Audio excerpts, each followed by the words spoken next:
ആരോഗ്യമന്ത്രിയുടെ പരിപാടിക്കിടെ ഇരച്ചുകയറിയ youth Congress പ്രവർത്തകർ മന്ത്രിയെ കൂകി വിളിച്ച് പരിഹസിച്ചു. യോഗം നിർത്തിവെച്ചു.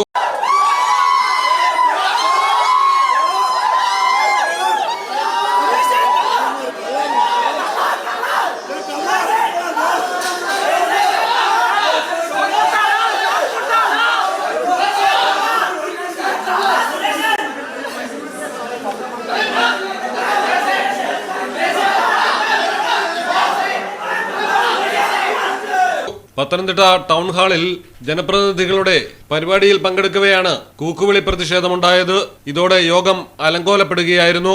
മന്ത്രിയെ പുറത്തിറങ്ങാൻ അനുവദിക്കില്ല എന്നാണ് യൂത്ത് കോൺഗ്രസ് അടക്കം പ്രഖ്യാപിച്ചിരിക്കുന്നത്.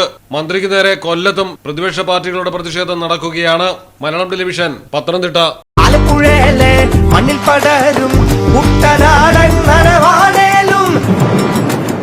കണ്ണൂരിനെ ഉഴുതുമറിക്കും മഴയായാലും വയനാട്ടിലെ കുളിർ കോരും മഞ്ഞായാലും നാട്ടിലെവിടെയാണേലും കാലാവസ്ഥ എന്താണേലും സിമെന്റ് JSW കോൺക്രീറ്റ് HD തന്നെ. നാട്ടിലെവിടെയാ?